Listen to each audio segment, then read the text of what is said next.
ಜ್ಯೋತಿಷ್ಯದಲ್ಲಿ ಗ್ರಹಗಳ ಸಂಯೋಗದ ಸಮಯದಲ್ಲಿ ಅನೇಕ ಯೋಗಗಳು ರೂಪುಗೊಳ್ಳುತ್ತವೆ. ಅವು ಶುಭ ಮತ್ತು ಅಶುಭ ಎರಡೂ ಆಗಿರಬಹುದು. ಅಂತಹ ಗ್ರಹಗಳ ಸಂಯೋಗ ಎಲ್ಲ ರಾಶಿಗಳ ಜೀವನದಲ್ಲಿ ಗಮನಾರ್ಹ ಬದಲಾವಣೆಗಳನ್ನು ತರುತ್ತದೆ. ಅದೇ ರೀತಿ ಈ ದಿನದಂದು ಚಂದ್ರ ತಾನಾಳುವ ರಾಶಿಗೆ ಸಂಚಾರ ಮಾಡುವ ಮೂಲಕ ಪ್ರೀತಿ ಯೋಗವನ್ನು ಸೃಷ್ಟಿಸಲಿದ್ದಾನೆ. ಜೊತೆಗೆ ಮಕರ ರಾಶಿಯಲ್ಲಿ ಶುಕ್ರ ಮತ್ತು ಬುಧನ ಸಂಯೋಗದಿಂದಾಗಿ ಲಕ್ಷ್ಮೀನಾರಾಯಣ ಯೋಗ ರೂಪುಗೊಳ್ಳಲಿದೆ. ಈ ಎರಡು ಯೋಗಗಳು ಕೆಲ ರಾಶಿಯವರಿಗೆ ಭರ್ಜರಿ ಲಾಭವನ್ನು ತಂದುಕೊಡುತ್ತವೆ. 9 ಗ್ರಹಗಳಲ್ಲಿ ಶುಕ್ರ ಸಂಪತ್ತು, ಸೌಂದರ್ಯ, ಐಷಾರಾಮಿ ಮತ್ತು ಪ್ರೀತಿಯ ಅಧಿಪತಿ. ಬುಧ ಬುದ್ಧಿವಂತಿಕೆ, ಸಂವಹನ ಮತ್ತು ಹಾಸ್ಯ ಪ್ರಜ್ಞೆಯ ಅಧಿಪತಿ. ಈ ಎರಡು ಗ್ರಹಗಳು ನಿಮ್ಮ ರಾಶಿಯ ಜಾತಕದಲ್ಲಿ ಉನ್ನತ ಸ್ಥಾನದಲ್ಲಿದ್ದರೆ ನೀವು ತುಂಬ ಅದೃಷ್ಟಶಾಲಿಗಳಾಗಿರುತ್ತೀರಿ. ಇತರರ ಗೌರವ ಮತ್ತು ಪ್ರೀತಿ ಸಿಗಲಿದೆ.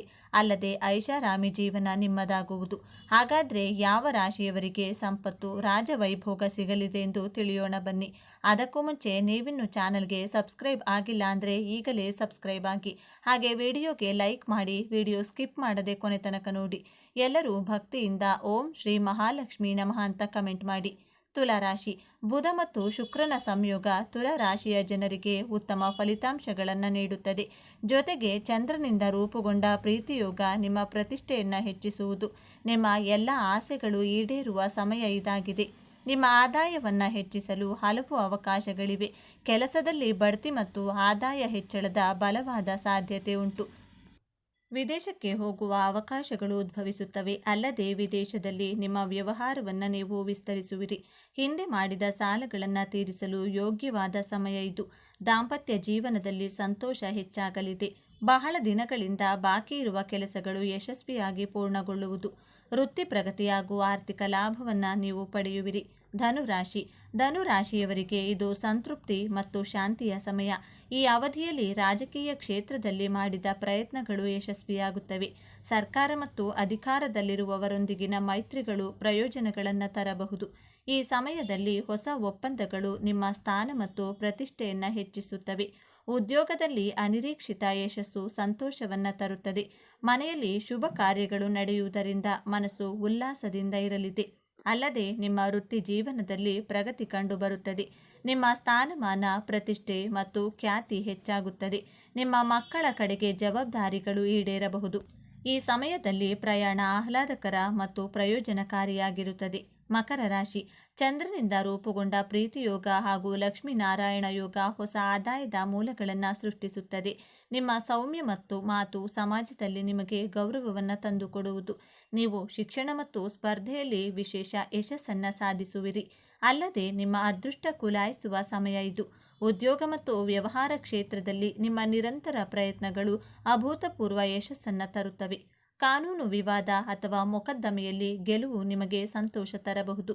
ಶುಭ ಖರ್ಚುಗಳು ಹೆಚ್ಚಾಗುತ್ತವೆ ಮತ್ತು ನಿಮ್ಮ ಖ್ಯಾತಿ ಬೆಳೆಯುತ್ತದೆ. ವಿದೇಶದಲ್ಲಿ ಹೂಡಿಕೆ ಹಾಗೂ ವ್ಯವಹರಿಸುವ ಅವಕಾಶಗಳನ್ನು ನೀವು ಪಡೆಯುವಿರಿ. ವೃಷಭ ರಾಶಿ. ವೃಷಭ ರಾಶಿಯಲ್ಲಿ ಜನಿಸಿದವರು ಲಕ್ಷ್ಮೀನಾರಾಯಣ ಯೋಗದ ಪ್ರಯೋಜನಗಳನ್ನು ಆನಂದಿಸುವರು. ಇನ್ನು ಚಂದ್ರನಿಂದ ರೂಪುಗೊಂಡ ಪ್ರೀತಿಯೋಗ ನಿಮಗೆ ವೈವಾಹಿಕ ಜೀವನದಲ್ಲಿ ಪ್ರೀತಿಯನ್ನು ನೀಡಲಿದೆ. ವೃಷಭ ರಾಶಿಯ ಜನರು ವೃತ್ತಿಪರ ವಿಷಯಗಳಲ್ಲಿ ಹಠಾತ್ ಯಶಸ್ಸನ್ನು ಸಾಧಿಸುವರು. ಅಲ್ಲದೆ ನಿಮಗೆ ಈ ಸಮಯದಲ್ಲಿ ಅನಿರೀಕ್ಷಿತ ಆರ್ಥಿಕ ಲಾಭಗಳು ಲಭಿಸುವುದು. ಕುಟುಂಬದಲ್ಲಿ ಶಾಂತಿ ಮತ್ತು ಸಂತೋಷದ ವಾತಾವರಣ ನೆಲೆಸಲಿದೆ. ಕೆಲಸದಲ್ಲಿ ಪ್ರಾಮಾಣಿಕರಾಗಿರುವುದಕ್ಕಾಗಿ ನಿಮ್ಮ ಮೇಲಾಧಿಕಾರಿಗಳಿಂದ ನೀವು ಮೆಚ್ಚುಗೆಯನ್ನು ಪಡೆಯುತ್ತೀರಿ. ಈ ಸಮಯದಲ್ಲಿ ವಿದೇಶದಲ್ಲಿ ಕೆಲಸ ಮಾಡುವ ಬಯಕೆ ಅರಳುತ್ತದೆ. ವ್ಯವಹಾರದಲ್ಲಿ ಬುಧ ಮತ್ತು ಶುಕ್ರನ ಕೃಪೆಯಿಂದ ಲಾಭ ಮತ್ತು ಆದಾಯ ಹೆಚ್ಚಾಗುವುದು. ಮಿಥುನ ರಾಶಿ. ಲಕ್ಷ್ಮೀನಾರಾಯಣ ಯೋಗದ ಲಾಭವನ್ನು ಅನುಭವಿಸುವ ಮತ್ತೊಂದು ರಾಶಿ ಮಿಥುನ. ಈ ರಾಶಿಯಲ್ಲಿ ಜನಿಸಿದ ಜನರು ಶುಕ್ರ ಮತ್ತು ಬುಧನ ಆಶೀರ್ವಾದವನ್ನು ಪಡೆಯುತ್ತಾರೆ. ಜೀವನದ ಎಲ್ಲ ಕ್ಷೇತ್ರಗಳಲ್ಲಿ ಯಶಸ್ವಿ ಸಿಗಲಿದೆ. ಶ್ರಮಕ್ಕೆ ತಕ್ಕಂತೆ ದುಪ್ಪಟ್ಟು ಲಾಭವನ್ನು ನೀವು ಪಡೆಯುವಿರಿ. ಸ್ವಂತ ಹುದ್ದೆ ಶುರು ಮಾಡಲು ಸಾಧ್ಯವಾಗಲಿದೆ. ಇದು ಜೀವನದಲ್ಲಿ ತೃಪ್ತಿ ಮತ್ತು ಸಂತೋಷವನ್ನು ಹೆಚ್ಚಿಸುತ್ತದೆ. ದೀರ್ಘಕಾಲದಿಂದ ಅಪೂರ್ಣಗೊಂಡ ಕೆಲಸಗಳನ್ನು ಮತ್ತೆ ಪ್ರಾರಂಭಿಸುವಿರಿ. ಈ ಸಮಯದಲ್ಲಿ ನಿಮಗೆ ಹೊಸ ಶಕ್ತಿ ಮತ್ತು ಜವಾಬ್ದಾರಿ ಹೆಚ್ಚಾಗಲಿದೆ. ವ್ಯಾಪಾರ ಮಾಡುವವರಿಗೆ ಇದು ಒಳ್ಳೆಯ ಅವಧಿ. ನಿಮ್ಮ ಕಠಿಣ ಪರಿಶ್ರಮಕ್ಕೆ ತಕ್ಕ ಪ್ರತಿಫಲವನ್ನು ನೀವು ಪಡೆಯುವಿರಿ. ಆರ್ಥಿಕ ಸ್ಥಿತಿ ಗಮನಾರ್ಹವಾಗಿ ಸುಧಾರಿಸಲಿದೆ. ಅಲ್ಲದೆ ಈ ಅವಧಿಯಲ್ಲಿ ಹೊಸ ಉದ್ಯೋಗಾವಕಾಶಗಳು ನಿಮ್ಮನ್ನು ಹುಡುಕಿಕೊಂಡು ಬರುವುದು. ಜೊತೆಗೆ ಉದ್ಯೋಗದಲ್ಲಿ ಬಡ್ತಿ ಮತ್ತು ಸಂಬಳ ಹೆಚ್ಚಳದ ಸಾಧ್ಯತೆಗಳಿವೆ. ಮತ್ತೊಂದೆಡೆ ಉದ್ಯಮಿಗಳು ವ್ಯವಹಾರದಲ್ಲಿ ಉತ್ತಮ ಲಾಭವನ್ನು ಪಡೆಯುತ್ತಾರೆ. ಅಲ್ಲದೆ ಸಿಂಹ ರಾಶಿಯವರಿಗೆ ಮಹಾಲಕ್ಷ್ಮಿಯ ಆಶೀರ್ವಾದವೂ ಲಭ್ಯವಿದೆ. ಆದ್ದರಿಂದ ಈ ಅವಧಿಯಲ್ಲಿ ನೀವು ಏನೇ ಪ್ರಯತ್ನಿಸಿದರೂ ನೀವು ಅದರಲ್ಲಿ ಉತ್ತಮ ಯಶಸ್ಸನ್ನು ಪಡೆಯುತ್ತೀರಿ. ಕನ್ಯಾ ರಾಶಿ. ಕನ್ಯಾ ರಾಶಿಯಲ್ಲಿ ಜನಿಸಿದವರ ಜೀವನದಲ್ಲಿ ಲಕ್ಷ್ಮೀನಾರಾಯಣ ಯೋಗ ಅದೃಷ್ಟ ಮತ್ತು ಸಂತೋಷವನ್ನು ತರಲಿದೆ. ಅಲ್ಲದೆ ಚಂದ್ರನಿಂದ ರೂಪುಗೊಂಡ ಪ್ರೀತಿ ಯೋಗ ಬೇಡಿದ ವರವನ್ನು ನೀಡಲಿದೆ. ಆದ್ದರಿಂದ ಕನ್ಯಾ ರಾಶಿಯವರು ಈ ಅವಧಿಯಲ್ಲಿ ಎಲ್ಲ ಕ್ಷೇತ್ರಗಳಲ್ಲಿ ಸಂತೃಪ್ತಿ ಮತ್ತು ಶಾಂತಿಯನ್ನು ಅನುಭವಿಸುತ್ತಾರೆ. ವ್ಯಾಪಾರ ಮಾಡುವವರಿಗೆ ದೊಡ್ಡ ಲಾಭ ಪಡೆಯಲು ಇದು ಅನುಕೂಲಕರ ಸಮಯ. ಆರ್ಥಿಕ ಸ್ಥಿತಿ ಗಮನಾರ್ಹವಾಗಿ ಸುಧಾರಿಸುತ್ತದೆ. ಆರೋಗ್ಯದಲ್ಲಿ ಸ್ವಲ್ಪ ಹಿನ್ನಡೆ ಉಂಟಾಗಬಹುದು. ಆದ್ದರಿಂದ ಜಾಗರೂಕರಾಗಿರುವುದು ಅವಶ್ಯಕ. ಹಣ ಗಳಿಸುವ ಬಲವಾದ ಅವಕಾಶವಿದೆ. ವ್ಯವಹಾರದಲ್ಲಿ ಹಠಾತ್ ಲಾಭ, ಆರ್ಥಿಕ ಚಿಂತೆಗಳನ್ನು ದೂರ ಮಾಡುವುದು. ಇನ್ನು ವೃತ್ತಿಯಲ್ಲಿ ಸಹೋದ್ಯೋಗಿಗಳ ಸಹಕಾರ ಇರಲಿದೆ. ಭೂಮಿಯನ್ನು ಮಾರಾಟ ಮಾಡುವ ಮೂಲಕ ನೀವು ಬಹಳಷ್ಟು ಹಣವನ್ನು ಪಡೆಯುತ್ತೀರಿ. ಕೆಲಸದಲ್ಲಿ ನಿಮ್ಮ ಖ್ಯಾತಿ ದ್ವಿಗುಣವಾಗಲಿದೆ. ಒಟ್ಟಾರೆಯಾಗಿ ಈ ಅವಧಿ ಅನುಕೂಲಕರವಾಗಿರುತ್ತದೆ. ಕಟಕ ರಾಶಿ. ಬುಧ ಮತ್ತು ಗುರುವಿನ ನವಪಂಚಮ ರಾಜಯೋಗವು ಕರ್ಕಾಟಕ ರಾಶಿಯವರಿಗೆ ಲಾಭಕಾರಿಯಾಗಬಹುದು. ನೀವು ಆಧ್ಯಾತ್ಮಿಕತೆಯ ಕಡೆಗೆ ಹೆಚ್ಚು ಒಲವು ತೋರಬಹುದು. ಸಂತೋಷವು ನಿಮ್ಮ ಜೀವನವನ್ನು ಪ್ರವೇಶಿಸಬಹುದು. ವ್ಯಾಪಾರ ವಲಯದಲ್ಲಿಯೂ ಲಾಭಗಳು ಸಾಧ್ಯ. ಜ್ಯೋತಿಷ್ಯ, ಅತೀಂದ್ರಿಯ ವಿಜ್ಞಾನ, ಶಿಕ್ಷಣ, ಬ್ಯಾಂಕಿಂಗ್ ಅಥವಾ ಸಂಶೋಧನೆಯಲ್ಲಿ ತೊಡಗಿರುವವರು ಸಹ ಪ್ರಯೋಜನ ಪಡೆಯುತ್ತಾರೆ. ಪ್ರೇಮ ಸಂಬಂಧಗಳು ಬಲಗೊಳ್ಳುತ್ತವೆ ಮತ್ತು ನೀವು ಸ್ನೇಹಿತರಿಂದ ಬೆಂಬಲವನ್ನು ಪಡೆಯುತ್ತೀರಿ. ಅನಗತ್ಯ ವೆಚ್ಚಗಳು ಕಡಿಮೆಯಾಗಬಹುದು. ಆದಾಯದ ಬಹುಮೂಲಗಳು ತೆರೆದುಕೊಳ್ಳಬಹುದು. ನಿಮ್ಮ ಕಠಿಣ ಪರಿಶ್ರಮ ಮತ್ತು ಸ್ಥಿರ ಪ್ರಯತ್ನಗಳನ್ನು ಪ್ರಶಂಸಿಸುವ ಸಾಧ್ಯತೆ ಇದೆ. ವ್ಯವಹಾರದಲ್ಲಿ ತೊಡಗಿರುವವರು ಯಶಸ್ಸನ್ನು ಕಾಣಬಹುದು. ವಿಶೇಷವಾಗಿ ವ್ಯಾಪಾರ ಮತ್ತು ಷೇರು ಮಾರುಕಟ್ಟೆಯ ಮೂಲಕ ಗಣನೀಯ ಲಾಭದ ಸಾಧ್ಯತೆಯೊಂದಿಗೆ ಈ ಸಮಯದಲ್ಲಿ ನೀವು ಸಂಪತ್ತನ್ನು ಸಂಗ್ರಹಿಸುವಲ್ಲಿಯೂ ಯಶಸ್ವಿಯಾಗುತ್ತೀರಿ ಮತ್ತು ನಿಮ್ಮ ಆರ್ಥಿಕ ಪರಿಸ್ಥಿತಿ ಬಲವಾಗಿರುತ್ತದೆ. ಒಟ್ಟಾರೆಯಾಗಿ ಹಣಕಾಸಿನ ವಿಷಯಗಳಲ್ಲಿ ಸಮಯವು ನಿಮಗೆ ಅನುಕೂಲಕರವಾಗಿರುತ್ತದೆ. ಕುಂಭರಾಶಿ. ಗುರು ಮತ್ತು ಬುಧನ ನವಪಂಚಮ ರಾಜಯೋಗವು ಕುಂಭರಾಶಿಯವರಿಗೆ ಹಲವು ವಿಧಗಳಲ್ಲಿ ವಿಶೇಷವಾಗಿರುತ್ತದೆ. ಬುಧನು ಈ ರಾಶಿಯ ಲಗ್ನ ಮನೆಯಲ್ಲಿ ಮತ್ತು ಗುರು 5ನೇ ಮನೆಯಲ್ಲಿರುತ್ತಾನೆ. ಪರಿಣಾಮವಾಗಿ ಈ ರಾಶಿ ಚಕ್ರದ ಸ್ಥಳೀಯರ ಅನೇಕ ಆಸೆಗಳು ಈಡೇರಬಹುದು. ನಿಮ್ಮ ಕನಸುಗಳು ನನಸಾಗಬಹುದು. ನಿಮ್ಮ ವೃತ್ತಿ ಜೀವನದಲ್ಲಿ ಹಠಾತ್ ಲಾಭದ ಸಾಧ್ಯತೆಗಳಿವೆ. ಸೂರ್ಯ ಮತ್ತು ಶುಕ್ರ ಕೂಡ ಈ ರಾಶಿಯಲ್ಲಿ ಸ್ಥಾನ ಪಡೆಯುತ್ತಾರೆ. ಪರಿಣಾಮವಾಗಿ ಅದೃಷ್ಟವು ನಿಮಗೆ ಅನುಕೂಲಕರವಾಗಿರಬಹುದು. ದೀರ್ಘಕಾಲದಿಂದ ಬಾಕಿ ಇರುವ ಕೆಲಸಗಳು ಪೂರ್ಣಗೊಳ್ಳಬಹುದು. ಸಂಪತ್ತು ಮತ್ತು ಸಮೃದ್ಧಿಯಲ್ಲಿ ತ್ವರಿತ ಹೆಚ್ಚಳವಾಗಬಹುದು. ನೀವು ಉಳಿತಾಯ ಮಾಡಲು ಸಹ ಸಾಧ್ಯವಾಗುತ್ತದೆ. ನೀವು ವ್ಯವಹಾರದಲ್ಲಿ ಗಮನಾರ್ಹ ಲಾಭ ಗಳಿಸಬಹುದು.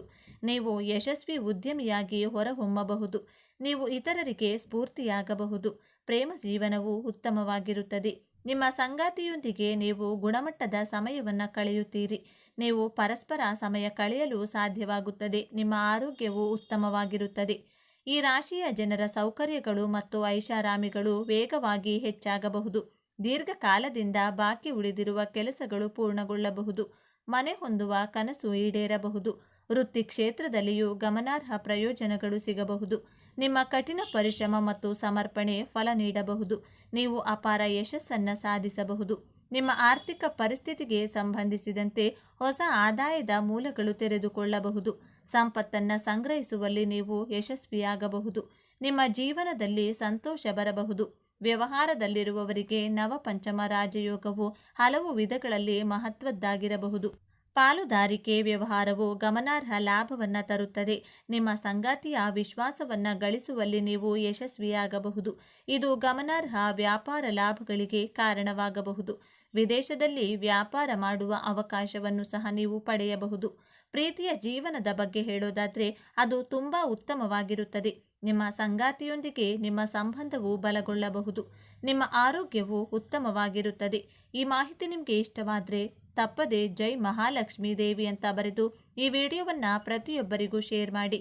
ಮುಂದಿನ ಬಾರಿ ಮತ್ತೊಂದು ವಿಡಿಯೋದೊಂದಿಗೆ ದೈವ ಮಾಹಿತಿಯೊಂದಿಗೆ ನಮ್ಮ ಚಾನೆಲ್ ಮೂಲಕ ಭೇಟಿಯಾಗೋಣ. ನಮ್ಮ ಪೂಜಾ ಕೋಣೆಯಲ್ಲಿ ನಾವು ಮಾಡುವ ಕೆಲವು ಸಣ್ಣ ಪುಟ್ಟ ಬದಲಾವಣೆಗಳು ಮಹಾಲಕ್ಷ್ಮೀ ದೇವಿಯನ್ನು ನಮ್ಮ ಮನೆಯಲ್ಲೇ ಶಾಶ್ವತವಾಗಿ ನೆಲೆಸುವಂತೆ ಮಾಡುತ್ತವೆ.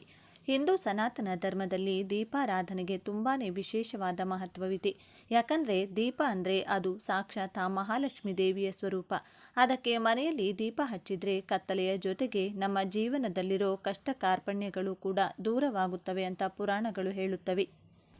ಆದರೆ ದುರಾದೃಷ್ಟವಶಾತ್ ಇವತ್ತಿನ ದಿನಗಳಲ್ಲಿ ನಮ್ಮಲ್ಲಿ ತುಂಬ ಜನ ತುಂಬಾ ಭಕ್ತಿಯಿಂದ ಗಂಟೆಗಟ್ಟಲೆ ಪೂಜೆ ಮಾಡಿದರೂ ಕೂಡ ಅಂದುಕೊಂಡ ಫಲ ಸಿಗುತ್ತಿಲ್ಲ ಅಂತ ಬೇಜಾರು ಮಾಡಿಕೊಳ್ಳುತ್ತಿರುತ್ತಾರೆ.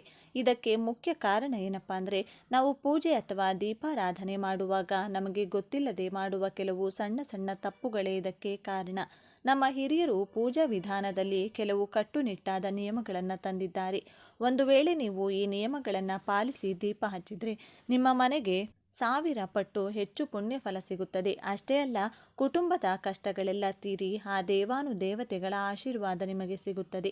ಹಾಗಾದರೆ ಪೂಜಾ ಕೋಣೆಯಲ್ಲಿ ನಾವು ಯಾವೆಲ್ಲ ನಿಯಮಗಳನ್ನು ಪಾಲಿಸಬೇಕು, ದೀಪಾರಾಧನೆಯನ್ನು ಸರಿಯಾದ ಕ್ರಮದಲ್ಲಿ ಹೇಗೆ ಮಾಡಬೇಕು, ದೇವರಿಗೆ ನೈವೇದ್ಯವನ್ನು ಹೇಗೆ ಸಮರ್ಪಿಸಬೇಕು, ಹಾಗೆ ನಾವು ಪೂಜೆ ಮಾಡುವಾಗ ಅಪ್ಪಿತಪ್ಪಿಯೂ ಮಾಡಬಾರದ ತಪ್ಪುಗಳು ಯಾವುವು ಅನ್ನೋದನ್ನು ಈ ವಿಡಿಯೋದಲ್ಲಿ ನಾವು ಪೂರ್ತಿಯಾಗಿ ವಿವರವಾಗಿ ತಿಳಿದುಕೊಳ್ಳೋಣ. ಅದಕ್ಕೆ ಹೇಳ್ತಿದ್ದೀನಿ, ವಿಡಿಯೋವನ್ನು ಎಲ್ಲೂ ಸ್ಕಿಪ್ ಮಾಡದೆ ಕೊನೆ ತನಕ ಪೂರ್ತಿಯಾಗಿ ನೋಡಿ. ಆದರೆ ಅದಕ್ಕೂ ಮುಂಚೆ ಈ ವಿಡಿಯೋಗೆ ಒಂದು ಲೈಕ್ ಕೊಟ್ಟು ನಮ್ಮ ಚಾನಲ್ನ ಸಬ್ಸ್ಕ್ರೈಬ್ ಮಾಡ್ಕೊಳ್ಳಿ. ಹಾಗೆ ಭಕ್ತಿಯಿಂದ ಕಮೆಂಟ್ ಬಾಕ್ಸ್ನಲ್ಲಿ ಓಂ ದೀಪಲಕ್ಷ್ಮಿ ನಮಃ ಅಂತ ಬರೆಯಿರಿ. ಈಗ ಮೊದಲು ನಾವು ದೀಪಾರಾಧನೆಗೆ ಸಂಬಂಧಿಸಿದ ನಿಯಮಗಳನ್ನು ತಿಳಿದುಕೊಳ್ಳೋಣ. ಒಂದು ದೀಪವನ್ನು ಇಡುವ ಸರಿಯಾದ ಕ್ರಮ.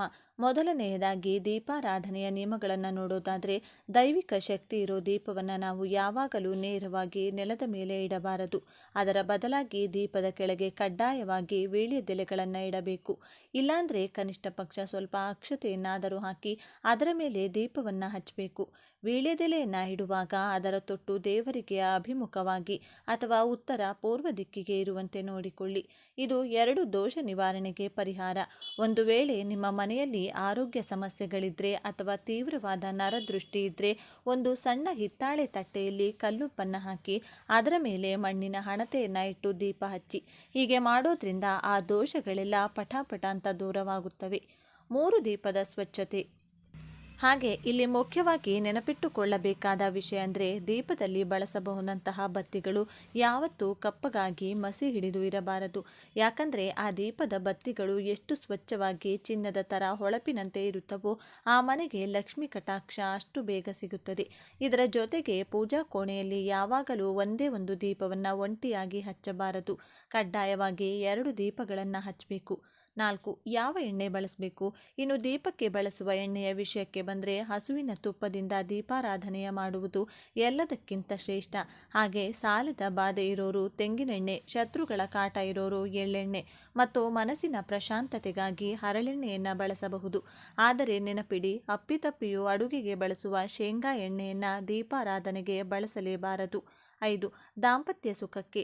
ಇದರ ಜೊತೆಗೆ ಗಂಡ ಹೆಂಡತಿ ಮಧ್ಯೆ ಪದೇ ಪದೇ ಗಲಾಟೆ ಆಗ್ತಿದ್ರೆ 2 ಹತ್ತಿ ಬತ್ತಿಗಳನ್ನು ಒಟ್ಟಿಗೆ ಸೇರಿಸಿ ಒಂದು ಗಂಟು ಹಾಕಿ ದೀಪ ಹಚ್ಚಿ. ಹೀಗೆ ಮಾಡೋದ್ರಿಂದ ದಂಪತಿಗಳ ಮಧ್ಯೆ ಅನ್ಯೋನ್ಯತೆ ತುಂಬಾ ಹೆಚ್ಚಾಗುತ್ತದೆ. ಈಗ ಪೂಜಾ ಕೋಣೆಯ ವಾಸ್ತು ಮತ್ತು ಕಲಶದ ನಿಯಮಗಳನ್ನು ನೋಡೋಣ. ದೀಪಾರಾಧನೆ ಅಷ್ಟೇ ಅಲ್ಲದೆ ಪೂಜಾ ಕೋಣೆಯಲ್ಲಿ ಪಾಲಿಸಬೇಕಾದ ಕೆಲವು ವಾಸ್ತು ನಿಯಮಗಳು ಕೂಡ ಇವೆ. 1 ನೀರಿನ ಕಲಶ. ಉದಾಹರಣೆಗೆ, ಪ್ರತಿಯೊಂದು ಪೂಜಾ ಕೋಣೆಯಲ್ಲೂ ಕಡ್ಡಾಯವಾಗಿ ಒಂದು ನೀರಿನ ಕಳಶ ಇರಲೇಬೇಕು. ಅದಕ್ಕಾಗಿ ಒಂದು ತಾಮ್ರದ ಬಿಂದಿಗೆ ಅಥವಾ ಚೊಂಬಿನ ತುಂಬ ಯೋಗಕ್ಷೇಮದ ನೀರನ್ನು ಹಾಕಿ ಅದರಲ್ಲಿ 1 ರೂಪಾಯಿಯ ನಾಣ್ಯವನ್ನು ಹಾಕಿಟ್ರೆ ಲಕ್ಷ್ಮೀ ದೇವಿಯಲ್ಲಿ ಸ್ಥಿರವಾಗಿ ನೆಲೆಸುತ್ತಾಳೆ. ಒಂದು ವೇಳೆ ನಿಮಗೆ ಆರ್ಥಿಕ ಸಂಕಷ್ಟ, ಸಾಲದ ಬಾಧೆಗಳು ಹೆಚ್ಚಾಗಿದ್ರೆ ಆ ನೀರಿಗೆ ಸ್ವಲ್ಪ ಪಚ್ಚ ಕರ್ಪೂರ ಮತ್ತು 2 ಲವಂಗಗಳನ್ನು ಹಾಕಿ. ಆದರೆ ನೆನಪಿಡಿ, ಪ್ರತಿದಿನ ಬೆಳಗ್ಗೆ ಆ ಹಳೆ ನೀರನ್ನು ಬದಲಾಯಿಸಿ ಹೊಸ ನೀರನ್ನು ತುಂಬಿಸಬೇಕು. ಹೀಗೆ ಮಾಡ್ತಾ ಬಂದರೆ ಸಾಲದ ಬಾಧೆಗಳು ಬೇಗನೆ ತೀರುತ್ತವೆ. 2 ಪವಿತ್ರ ಶಂಖ. ಹಾಗೂ ಪೂಜಾ ಕೋಣೆಯಲ್ಲಿರುವ ಪವಿತ್ರವಾದ ಶಂಖವನ್ನು ಯಾವತ್ತೂ ಖಾಲಿಯಾಗಿಡಬಾರದು. ಅದರಲ್ಲಿ ಕಡ್ಡಾಯವಾಗಿ ಸ್ವಲ್ಪ ನೀರನ್ನು ಹಾಕಿ ಆಮೇಲೆ ಪೀಠದ ಮೇಲಿಡಬೇಕು. ಪೂಜೆಯ ಆರಂಭ. ಇನ್ನು ಪೂಜಾ ವಿಧಾನವನ್ನು ಶುರು ಮಾಡುವ ವಿಷಯಕ್ಕೆ ಬಂದರೆ, ಮುಖ್ಯವಾದ ಪೂಜೆಗಳನ್ನು ಮಾಡುವಾಗ ಮೊದಲು ಹಳದಿಯಿಂದ ಒಂದು ಸಣ್ಣ ಗಣಪತಿಯನ್ನು ಮಾಡಿ ಪೂಜಿಸಿದ ನಂತರವೇ ಉಳಿದ ದೀಪಾರಾಧನೆ ಹಾಗೂ ಪೂಜೆಗಳನ್ನು ಮಾಡಬೇಕು. ಆಮೇಲೆ ಮಾರನೇ ದಿನ ಬೆಳಿಗ್ಗೆ ಅರಿಶಿನ ಗಣಪತಿಯನ್ನು ತೆಗೆದು ಯಾರೂ ತುಳಿಯದ ಹಸಿರು ಗಿಡಗಳ ಬುಡದಲ್ಲಿ ಇಡಬೇಕು. ಕರ್ಪೂರ ಹಚ್ಚುವ ಕ್ರಮ. ಇವೆಲ್ಲಕ್ಕಿಂತ ಮುಖ್ಯವಾಗಿ ದೇವರಿಗೆ ಆರತಿ ಕೊಡುವಾಗ ತುಂಬ ಜನರು ಕರ್ಪೂರವನ್ನು ನೇರವಾಗಿ ಬೆಂಕಿ ಕಡ್ಡಿಯಿಂದ ಹಚ್ಚುತ್ತಾರೆ. ಹಾಗೆ ಮಾಡಲೇಬಾರದು. ಬೆಳಗುತ್ತಿರುವ ಏಕಾರತಿ ಅಥವಾ ಅಗರಬತ್ತಿಯಿಂದ ಮಾತ್ರ ಕರ್ಪೂರವನ್ನು ಹಚ್ಚಬೇಕು. ಈಗ ಪುಷ್ಪ ಮತ್ತು ನೈವೇದ್ಯದ ನಿಯಮಗಳನ್ನು ನೋಡೋಣ. ದೇವರಿಗೆ ಸಮರ್ಪಿಸುವ ನೈವೇದ್ಯ ಮತ್ತು ಹೂಗಳ ವಿಷಯದಲ್ಲಿ ನಾವು ಇನ್ನೂ ಹೆಚ್ಚಿನ ಗಮನ ಹರಿಸಬೇಕು. ಒಂದು ಹೂಗಳ ನಿಯಮ: ಮೊದಲನೆಯದಾಗಿ ಸ್ನಾನ ಮಾಡದೆ ಅಪವಿತ್ರವಾಗಿರುವಾಗ ಹೂಗಳನ್ನು ಕೀಳಬಾರದು. ಹಾಗೆ ತುಂಬ ಜನ ಮಾಡುವ ದೊಡ್ಡ ತಪ್ಪು ಅಂದರೆ ಮಾರ್ಕೆಟ್ನಿಂದ ತಂದ ಹೂಗಳನ್ನು ನೀರಿನಲ್ಲಿ ತೊಳೆದು ದೇವರಿಗೆ ಇಡುವ ಹೂಗಳನ್ನು ಯಾವತ್ತೂ ತೊಳೆಯಲೇಬಾರದು. ಅಷ್ಟೇ ಅಲ್ಲ, ವಾಸನೆ ನೋಡಿದ ಹೂಗಳನ್ನು ಪೂಜೆಗೆ ಬಳಸಲೇಬಾರದು. 2. ವಿಷ್ಣು ಪೂಜೆಗೆ ತುಳಸಿ. ಇನ್ನೊಂದೆಡೆ ವಿಷ್ಣು ಮೂರ್ತಿಗೆ ಸಮರ್ಪಿಸುವ ನೈವೇದ್ಯದಲ್ಲೇ ಕಡ್ಡಾಯವಾಗಿ ತುಳಸಿ ದಳಗಳು ಇರಲೇಬೇಕು. ಇಲ್ಲಾಂದರೆ ಆ ಪೂಜೆಯನ್ನು ಸ್ವಾಮಿ ಸ್ವೀಕರಿಸುವುದಿಲ್ಲ. ಆದರೆ ತುಳಸಿಯನ್ನು ಕೀಳುವಾಗ ಉಗುರುಗಳಿಂದ ಚಿವುಟಬಾರದು. ಕೇವಲ ಬೆರಳುಗಳಿಂದ ಮಾತ್ರ ಮೃದುವಾಗಿ ಕೀಳಬೇಕು. 3. ನೈವೇದ್ಯದ ಪಾತ್ರೆಗಳು. ಇನ್ನು ದೇವರಿಗೆ ಬಾಳೆಹಣ್ಣನ್ನು ನೈವೇದ್ಯ ಮಾಡುವಾಗ ಯಾವಾಗಲೂ ಅದರ ಸಿಪ್ಪೆ ಸುಲಿದು ಇಡಬೇಕು. ಹಾಗೆ ನೈವೇದ್ಯವನ್ನು ಪ್ಲಾಸ್ಟಿಕ್ ಅಥವಾ ಸ್ಟೀಲ್ ಪಾತ್ರೆಗಳಲ್ಲಿ ಇಡದೆ ಹಿತ್ತಾಳೆ, ಬೆಳ್ಳಿ ಪಾತ್ರೆ ಅಥವಾ ವೀಳ್ಯದೆಲೆಯ ಮೇಲಿಡಬೇಕು. ಮುಖ್ಯವಾಗಿ ವ್ರತಗಳ ಸಮಯದಲ್ಲಿ ಬೆಳ್ಳಿ ಪಾತ್ರೆಯಲ್ಲಿ ನೈವೇದ್ಯ ಇಟ್ಟರೆ ಅಖಂಡ ರಾಜಯೋಗ ಒಲಿದು ಬರುತ್ತದೆ ಅಂತ ಪಂಡಿತರು ಹೇಳ್ತಾರೆ. ಹೀಗೆ ನೈವೇದ್ಯ ಇಟ್ಟ ನಂತರ ಆ ಪಾತ್ರೆಯ ಸುತ್ತಲೂ ಸ್ವಲ್ಪ ನೀರನ್ನು ಪ್ರೋಕ್ಷಣೆ ಮಾಡಬೇಕು. ಅಂದರೆ ನೀರು ಚಿಮುಕಿಸಬೇಕು. ಆಗಲೇ ಭಗವಂತ ನೈವೇದ್ಯವನ್ನು ಸ್ವೀಕರಿಸುತ್ತಾರೆ. ಕೆಲವೊಮ್ಮೆ ನಾವು ಪೂಜೆ ಮಾಡುತ್ತಿರುವಾಗ ನಮಗೆ ಗೊತ್ತಿಲ್ಲದೆ ಕೆಲವು ಘಟನೆಗಳು ನಡೆದು ಬಿಡುತ್ತವೆ. ಅದನ್ನೆಲ್ಲ ಅಪಶಕುನ ಅಂತ ಭಾವಿಸಿ ಭಯಪಡುವ ಅಗತ್ಯವಿಲ್ಲ. ಒಂದು ದೀಪ ಆರಿ ಹೋದರೆ, ಉದಾಹರಣೆಗೆ ಪೂಜೆ ಮಾಡುವಾಗ ಇದ್ದಕ್ಕಿದ್ದಂತೆ ದೀಪ ಆರಿ ಹೋದರೆ ಗಾಬರಿ ಬೀಳದೆ ಮನಸ್ಸಿನಲ್ಲೇ ಓಂ ನಮಃ ಶಿವಾಯ ಅಂತ ಸ್ಮರಿಸುತ್ತಾ ಪ್ರಶಾಂತವಾಗಿ ಮತ್ತೆ ಹೊಸ ದೀಪವನ್ನು ಹಚ್ಚಿ. 2. ಕೊಬ್ಬರಿ ಕಾಯಿ ಕೊಳೆತದ ಹಾಗೆ. ದೇವರಿಗೆ ಹೊಡೆದ ಕೊಬ್ಬರಿಕಾಯಿ ಒಳಗಡೆ ಕೊಳೆತು ಹೋಗಿದ್ರೆ ಏನೋ ಕೆಡುಕಾಗಿ ಬಿಡುತ್ತದೆ ಅಂತ ಭಯಪಡುತ್ತಾರೆ. ಆದರೆ ಅದು ಅನಿಷ್ಟ ಅಲ್ಲವೇ ಅಲ್ಲ. ನಿಮ್ಮ ಮನೆಯಲ್ಲಿರೋ ನೆಗೆಟಿವ್ ಎನರ್ಜಿಯನ್ನು ಆ ಕಾಯಿ ತನ್ನೊಳಗೆ ಹೀರಿಕೊಂಡಿದೆ ಅಂತ ಅರ್ಥ. ಹಾಗಾಗಿ ತಕ್ಷಣ ಅದನ್ನು ಹೊರಗೆ ಬಿಸಾಕಿ ಕೈಕಾಲು ತೊಳೆದುಕೊಂಡು ಬಂದು ಹೊಸ ಕಾಯಿಯನ್ನು ಹೊಡೆಯಿರಿ. 3. ಕುಂಕುಮದ ಭರಣಿ. ಕೆಳಗಡೆ ಬಿದ್ದರೆ ಇದು ರೀತಿ ಕುಂಕುಮದ ಭರಣಿ ಕೈ ತಿಪ್ಪಿ ಕೆಳಗೆ ಬಿದ್ದರೆ ತಕ್ಷಣ ಓಂ ಶ್ರೀ ಮಹಾಲಕ್ಷ್ಮಿ ನಮಃ ಅಂದುಕೊಳ್ತಾ ಅದನ್ನು ಎತ್ತಿ ಯಾರೂ ತುಳಿಯದ ಜಾಗದಲ್ಲಿ ಅಥವಾ ತುಳಸಿ ಕಟ್ಟೆಯೊಳಗೆ ಹಾಕಿ. 4. ಅಗರಬತ್ತಿಯ ನಿಯಮ. ಅಷ್ಟೇ ಅಲ್ಲದೆ ದೇವರ ಮುಂದೆ ಯಾವಾಗಲೂ 3 ಅಥವಾ 5 ಅಗರಬತ್ತಿಗಳನ್ನು ಮಾತ್ರ ಹಚ್ಚಬೇಕು. ಆದರೆ ಇಲ್ಲಿ ಮುಖ್ಯವಾದ ವಿಷಯ ಏನಪ್ಪ ಅಂದರೆ ಆ ಅಗರಬತ್ತಿಯಿಂದ ಉದುರುವ ಬೂದಿ ದೇವರ ಫೋಟೋಗಳು ಅಥವಾ ವಿಗ್ರಹಗಳ ಮೇಲೆ ಬೀಳದಂತೆ ನೋಡಿಕೊಳ್ಬೇಕು. ಇದಕ್ಕಾಗಿ ಅಗರಬತ್ತಿ ಸ್ಟ್ಯಾಂಡ್ ಕೆಳಗೆ ಒಂದು ಸಣ್ಣ ತಟ್ಟೆಯನ್ನು ಇಟ್ಟರೆ ಬೂದಿ ಎಲ್ಲೂ ಹರಡುವುದಿಲ್ಲ. 5. ಸೀನುವಿಕೆ. ಕೊನೆಯದಾಗಿ ಪೂಜೆ ಮಾಡುವಾಗ ಹಠಾತ್ತಾಗಿ ಸೀನು ಬಂದರೆ ಪೂಜೆಯನ್ನು ಅಲ್ಲೇ ನಿಲ್ಲಿಸಿ ತಕ್ಷಣ ಹೋಗಿ ಕೈಕಾಲು ಮುಖ ತೊಳೆದುಕೊಂಡು ಬಂದು ಮತ್ತೊಮ್ಮೆ ಪೂಜೆಯನ್ನು ಮುಂದುವರಿಸಬೇಕು.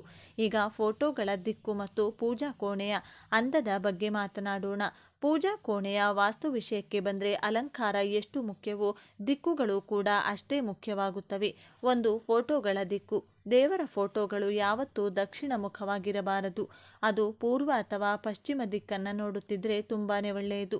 ಹಾಗೆ ವಿಘ್ನ ನಿವಾರಕ ಗಣೇಶ, ಲಕ್ಷ್ಮೀ ದೇವಿ ಮತ್ತು ಸರಸ್ವತಿ ದೇವಿಯನ್ನು ಒಂದು ಪೀಠದ ಮೇಲೆ ಇಟ್ಟು ಪೂಜಿಸಿದರೆ ಮಕ್ಕಳಿಗೆ ಒಳ್ಳೆಯ ವಿದ್ಯಾಬುದ್ಧಿ ಸಿಗುವುದರ ಜೊತೆಗೆ ಕುಟುಂಬಕ್ಕೆ ಅಷ್ಟೈಶ್ವರ್ಯಗಳು ಸಿಗುತ್ತವೆ. 2. ವಿಗ್ರಹಗಳನ್ನು ಇಡುವ ಕ್ರಮ. ಆದರೆ ನೆನಪಿಟ್ಟುಕೊಳ್ಳಿ, ದೇವರ ವಿಗ್ರಹಗಳು ಒಂದಕ್ಕೊಂದು ಎದುರು ಬದುರಾಗಿರುವಂತೆ ಅಥವಾ ಬಾಗಿಲಿನ ಹಿಂದೆ ಅಡಗಿಸಿಟ್ಟ ಹಾಗೆ ಅಪ್ಪಿತಪ್ಪಿಯೂ ಇಡಬಾರದು. ಹಾಗಿದ್ರೆ ಮನೆಯಲ್ಲಿ ಪದೇ ಪದೇ ಗಲಾಟೆಗಳಾಗುತ್ತವೆ. ಇದರ ಜೊತೆಗೆ ಭಿನ್ನವಾಗಿರುವ ವಿಗ್ರಹಗಳು, ಗ್ಲಾಸ್ ಒಡೆದಿರುವ ಫೋಟೋಗಳು ಅಥವಾ ಉಗ್ರ ರೂಪದಲ್ಲಿರುವ ಕಾಳಿಕಾದೇವಿ, ಉಗ್ರ ನರಸಿಂಹಸ್ವಾಮಿ ಫೋಟೋಗಳನ್ನು ಗೃಹಸ್ಥರು ಮನೆಯಲ್ಲಿಟ್ಟು ಪೂಜಿಸಬಾರದು. 3. ಬೆಳಕಿನ ವ್ಯವಸ್ಥೆ. ಇನ್ನು ನಿಮ್ಮ ಪೂಜಾ ಕೋಣೆಯನ್ನು ಯಾವತ್ತೂ ಕತ್ತಲಾಗಿಡಬೇಡಿ. ರಾತ್ರಿ ವೇಳೆಯಲ್ಲೂ ಅಲ್ಲಿ ಬೆಳಕಿರುವಂತೆ ಒಂದು ಸಣ್ಣ 0 ಬಲ್ಬ್ ಹಾಕಿಡಿ. ಈಗ ಪೂಜೆ ಮುಕ್ತಾಯದ ನಂತರ ನಿಯಮಗಳನ್ನು ನೋಡೋಣ. ಪೂಜೆ ಮುಗಿಯುವ ಸಮಯದಲ್ಲೂ ಕೂಡ ನಾವು ಕೆಲವು ಕಟ್ಟುನಿಟ್ಟಾದ ನಿಯಮಗಳನ್ನು ಪಾಲಿಸಬೇಕು. 1. ಧೂಪ ಮತ್ತು ಗಂಟೆ. ಮುಖ್ಯವಾಗಿ ದೇವರಿಗೆ ಸಾಂಬ್ರಾಣಿ ಧೂಪ ಹಾಕುವಾಗ ಕಡ್ಡಾಯವಾಗಿ ಗಂಟೆಯನ್ನು ಬಾರಿಸಲೇಬೇಕು. ಇಲ್ಲಾಂದರೆ ಆ ಧೂಪ ದೇವರಿಗೆ ತಲುಪುವುದಿಲ್ಲ ಅಂತ ಶಾಸ್ತ್ರಗಳು ಹೇಳುತ್ತವೆ. 2. ಕೊಬ್ಬರಿ ಚಿಪ್ಪುಗಳು. ಹಾಗೆ ದೇವರಿಗೆ ಹೊಡೆದ ಕೊಬ್ಬರಿ ಚಿಪ್ಪುಗಳನ್ನು ಪೂಜಾ ಕೋಣೆಯಲ್ಲಿ ಜಾಸ್ತಿ ಸಮಯ ಬಿಡದೆ ತಕ್ಷಣವೇ ಅಲ್ಲಿಂದ ತೆಗೆಯಬೇಕು. ಇಲ್ಲದಿದ್ದರೆ ಅವು ನೆಗೆಟಿವ್ ಎನರ್ಜಿಯನ್ನು ಆಕರ್ಷಿಸುತ್ತವೆ. ಕಲಶದ ಅಕ್ಕಿ ಮತ್ತು ನೀರು. ಇನ್ನು ವ್ರತಗಳನ್ನು ಮಾಡಿದಾಗ ಕಲಶದ ಒಳಗೆ ಕೆಳಗಡೆ ಇಟ್ಟಿದ್ದ ಅಕ್ಕಿಯನ್ನು ನಾವು ನಿತ್ಯ ಬಳಸುವ ಅನ್ನದ ಅಕ್ಕಿಯ ಜೊತೆಗೆ ಸೇರಿಸಿ ಬೇಯಿಸಿ ತಿಂದರೆ ಆಯುಷ್ಯ, ಆರೋಗ್ಯ, ಅಷ್ಟೈಶ್ವರ್ಯಗಳು ಸಿಗುತ್ತವೆ. ಹಾಗೆ ಕಲಶದಲ್ಲಿರುವ ನೀರನ್ನು ಇಡೀ ಮನೆಗೆ ಪ್ರೋಕ್ಷಣೆ ಮಾಡಿ ಉಳಿದ ನೀರನ್ನು ತುಳಸಿ ಗಿಡದ ಬುಡಕ್ಕೆ ಹಾಕಿದರೆ ಇಡೀ ಮನೆ ದೈವಿಕ ಶಕ್ತಿಯಿಂದ ತುಂಬಿ ಹೋಗುತ್ತದೆ. ಉಳಿದ ಬತ್ತಿಗಳ ಮರುಬಳಕೆ. ಅದೇ ರೀತಿ ದೀಪದ ಬತ್ತಿಗಳು ಪೂರ್ತಿಯಾಗಿ ಉರಿಯದೆ ಅರ್ಧಕ್ಕೆ ಆರಿ ಹೋದರೆ ಅದನ್ನು ಬಿಸಾಡಬೇಡಿ. ಆ ಬತ್ತಿಗಳನ್ನು ಒಟ್ಟುಗೂಡಿಸಿ ಅದಕ್ಕೆ ಸ್ವಲ್ಪ ಸಾಂಬ್ರಾಣಿ ಪುಡಿ, ಪಚ್ಚ ಕರ್ಪೂರ ಹಾಕಿ ಕೆಂಡದ ಮೇಲೆ ಹಾಕಿ ಆ ಹೊಗೆಯನ್ನು ಇಡೀ ಮನೆಗೆ ತೋರಿಸಿ. ಹೀಗೆ ಮಾಡಿದರೆ ಮನೆಗಿರುವ ದೃಷ್ಟಿ ದೋಷವೆಲ್ಲ ಮಾಯವಾಗಿ ಬಿಡುತ್ತದೆ. ಹೊಸಲಿಗೆ ಕುಂಕುಮ. ಇನ್ನು ಪೂಜೆಯೆಲ್ಲ ಮುಗಿದ ಮೇಲೆ ಹೊಸ್ತಿಲಿಗೆ ಕುಂಕುಮ ಇಡುವಾಗ ಬೆರಳುಗಳಿಂದ ನೇರವಾಗಿಡದೆ ಒಂದು ಕೈಯಲ್ಲಿ ಕುಂಕುಮದ ಭರಣಿಯನ್ನಿಡಿದುಕೊಂಡು ಇನ್ನೊಂದು ಕೈಯಲ್ಲಿ ಮಾತ್ರ ಬೊಟ್ಟಿಡಬೇಕು. ಹೀಗೆ ಮಾಡಿದರೆ ವಿಶೇಷವಾದ ಐಶ್ವರ್ಯ ಪ್ರಾಪ್ತಿಯಾಗುತ್ತದೆ. ಆರತಿ ಮತ್ತು ಪ್ರಸಾದ ಸ್ವೀಕಾರ. ಹಾಗೆ ಆರತಿ ತೆಗೆದುಕೊಳ್ಳುವಾಗ ಭಕ್ತಿಯಿಂದ ಕಣ್ಣುಗಳಿಗೆ ಒತ್ತಿಕೊಂಡು ತಲೆಗೆ ಸವರಿಕೊಂಡು ದೇವರ ಪಾಸಿಟಿವ್ ಎನರ್ಜಿ ನಮ್ಮ ದೇಹವನ್ನು ಪ್ರವೇಶಿಸುತ್ತದೆ. ಇಲ್ಲಿ ಮುಖ್ಯವಾಗಿ ನೆನಪಿಡಬೇಕಾದ ವಿಷಯ ಏನೆಂದರೆ ದೇವರ ಪ್ರಸಾದವನ್ನು ಯಾವಾಗಲೂ ಬಲಗೈಯಿಂದಲೇ ಸ್ವೀಕರಿಸಬೇಕು. ಅಪ್ಪಿತಪ್ಪಿಯೂ ಎಡಗೈಯಿಂದ ತಗೊಂಡ್ರೆ ನಾವು ಮಾಡಿದ ಪುಣ್ಯವೆಲ್ಲ ಹೊರಟು ಹೋಗುತ್ತದೆ. ಪೂಜೆಯ ಸಮರ್ಪಣೆ. ಇನ್ನು ಪೂಜೆ ಮುಗಿದ ಮೇಲೆ ಬಲಗೈ ಅಂಗೈಯಲ್ಲಿ ಸ್ವಲ್ಪ ನೀರನ್ನು ತೆಗೆದುಕೊಂಡು ದೇವರ ಮುಂದೆ ಬಿಡುತ್ತಾ ಕೃಷ್ಣಾರ್ಪಣಮಸ್ತು ಅಂತ ಭಕ್ತಿಯಿಂದ ಹೇಳಬೇಕು. ಅದೇ ರೀತಿ ಪೂಜಾ ಕೋಣೆಯಿಂದ ಹೊರಗೆ ಬರುವಾಗ ದೇವರಿಗೆ ಬೆನ್ನು ತೋರಿಸದೆ 2 ಹೆಜ್ಜೆ ಹಿಂದಿಟ್ಟು ಆಮೇಲೆ ಬರಬೇಕು. ಕೊನೆಯದಾಗಿ ಒಂದು ಮಾತು. ಮನೆಯಲ್ಲಿ ಪದೇ ಪದೇ ಜಗಳಗಳಾಗ್ತಿದ್ರೆ ಬೆಳಗ್ಗೆ ಮತ್ತು ಸಾಯಂಕಾಲ ಸಾಂಬ್ರಾಣಿ ಧೂಪವನ್ನು ಹಾಕಿ. ಇದರಿಂದ ನೆಗೆಟಿವ್ ಎನರ್ಜಿ ದೂರವಾಗಿ ಮನಸ್ಸಿಗೆ ಪ್ರಶಾಂತತೆ ಸಿಗುತ್ತದೆ. ನಮ್ಮ ದೈನಂದಿನ ಜೀವನದಲ್ಲಿ ಇಂಥ ಸಣ್ಣ ಸಣ್ಣ ನಿಯಮಗಳನ್ನು ಪಾಲಿಸಿದರೆ ನಾವು ಮಾಡುವ ಪೂಜೆಗೆ ಖಂಡಿತ ಸರಿಯಾದ ಫಲ ಸಿಗುತ್ತದೆ. ಈ ವಿಡಿಯೋ ನಿಮಗೆ ಇಷ್ಟ ಆಗಿದ್ರೆ ಲೈಕ್ ಮಾಡಿ, ಶೇರ್ ಮಾಡಿ, ಹಾಗೆ ನಮ್ಮ ಚಾನಲ್ನ ಸಬ್ಸ್ಕ್ರೈಬ್ ಮಾಡಿಕೊಂಡು ಬೆಲ್ ಐಕಾನನ್ನು ಕ್ಲಿಕ್ ಮಾಡಿ. ಧನ್ಯವಾದಗಳು.